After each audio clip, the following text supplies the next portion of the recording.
So I have Quicksilver on jack stands right now, and she is not happy. I'm not happy.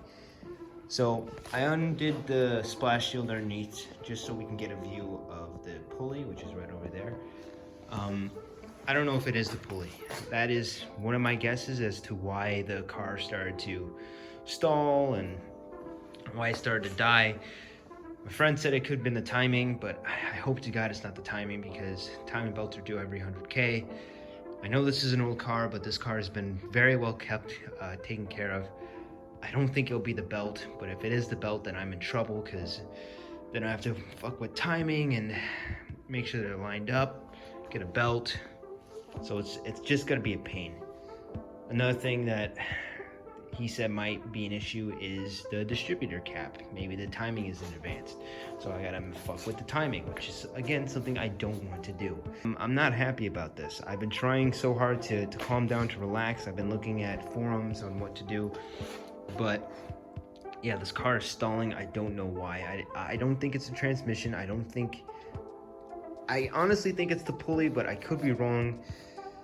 The pulley is the only thing that's starting to make sense to me, because when I was driving it, I saw it wobbling and it's starting to make a squeaky noise. So I'm almost certain it's the pulley. I'm almost certain it's the pulley, but I already ordered the pulley. It's in the mail right now, and it's gonna get here. So when it gets here, obviously I'm gonna try doing a replacement and see if that works. Again, it may not work. It could be timing. I hope to God it's not timing. I hope the belt's not slipping. But I'll see you guys real soon. Hi guys, this is Prelude Boy from the future. So the issue was not the pulley like I suspected it to be. It's actually the alternator. The alternator failed on me when I was driving it, which explains why the sudden loss of power, why the RPMs weren't reading, why the speedometer wasn't reading, and why my lights weren't on. It was the alternator. So this is pretty much going to be my step-to-step process on how to fix it, or how to install an alternator on a 5th gen Prelude. I'm going to try my best to describe and explain everything that I did, because I didn't film this very right. But know that this is probably going to be mostly commentary. So, yeah. So I took off the cover, the pulley cover, just to make my life easier, so I can take this belt off and put it back on. I think it's, I highly recommend you do so if you do have one, to just take it off, because I think it'll just make the belt removal process a lot smoother and easier. Okay, so I just removed the power steering pump. Again, I don't really have a tripod that I can, film, and plus I have sensor lights, so the lights will be going on and off depending on what I'm doing. So I disconnected the batteries, the positive and negative terminals, because whenever you're doing alternator work, you always want to disconnect the power. You never want to work on an alternator with the power on, because it's always hot. Now, if you guys wonder what the meaning hot means, that means that the power is always connected to the alternator even when the car is off. That's why it's always hot. So you never want to leave them connected.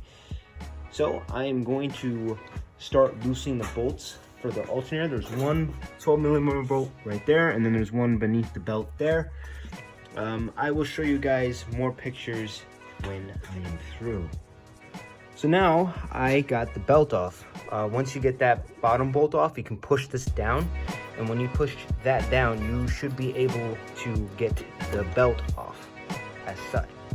So I had to go back to work to get a 14mm 3/8 socket, because that's what this is what was hugging the alternator. So you're gonna see these two bolts gonna be sitting like.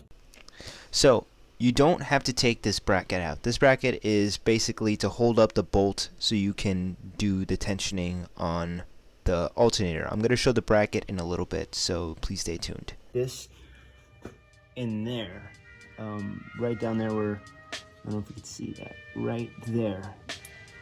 So pretty much this was connected to that. This was hugging the alternator. I don't know how to explain it. And at the bottom, this, oh, and then hold on. So this is what was sitting next to the alternator. This was on top of the threads that I was telling you about, and this was what was holding the alternator. So pretty much you're gonna need a 12, I think. You're gonna need a 12 to crack this loose, and then while that's loose, the thread is still stuck in there. This piece is still stuck in there. So what I used was a 3/8 ratchet, and I just kept tapping and tapping. You want something that has a considerable amount of length to it, so you can at least get some reach. But this was an absolute bitch. I absolutely hated it. So this is the alternator bracket that you will be trying to install the new alternator in.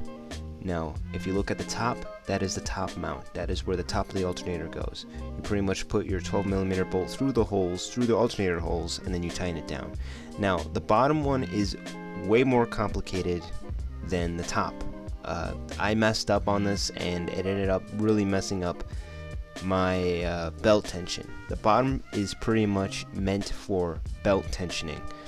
Now, you gotta remember when you're putting the bottom bolt back in, you have to go through that hole and through the bottom alternator hole, and then tighten it.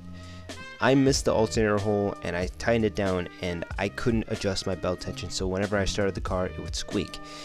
I didn't realize this until the next day when I brought it into work to fix it. I realized that I missed the alternator hole, which is why the belts were squeaking in the first place.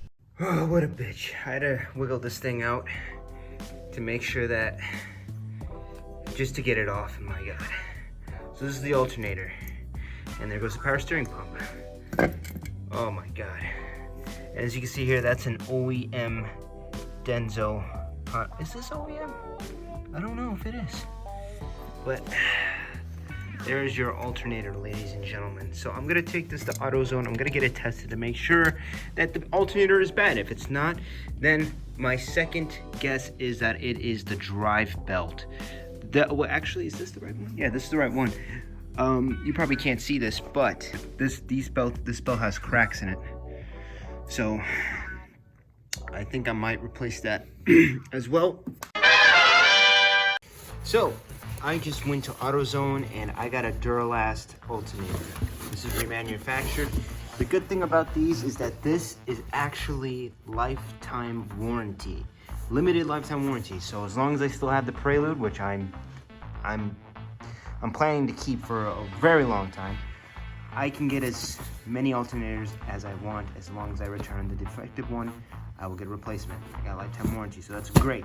I also decided to get a new belt. The old one looked cracked up, so I decided to just get a new belt. So let's get to work. So after pain and misery, I finally got in the new alternator.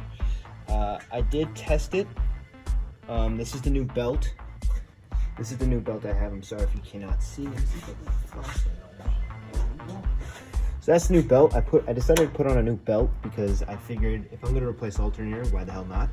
So I pretty much routed the belt up through here. This is why I recommended you taking off the pulley cover, because it makes it a lot easier to put the belt in through here, all the way up here, fishing it around here and around the condenser. So putting it in was not easy. So if you're replacing an alternator, it won't go in flush, like perfectly in. What I had to use, I had to go to O'Reilly's and buy myself a plastic rubber mallet. Always make sure to use a rubber mallet. You never want to use a regular steel hammer, because if you do, you can damage the alternator and that will void your warranty. So do not use a regular metal hammer. Use a plastic rubber hammer. It doesn't damage the alternator. Pretty much what I did was I just kept tapping it in until it can fit into this, because the hardest part was trying to get this alternator in on this, into this holder right here. And when I finally got it in, it was all about belt tension. I just wanted to make sure that the belt wasn't too loose, so it took me a few tries just to fix up the bolt. As you can see here, the bolt is not all the way in, so when I go in for it, when I take this thing into dealership, I guess I'm gonna have to retension this belt. That is if I can. This thing was a total bitch. But let's start her up.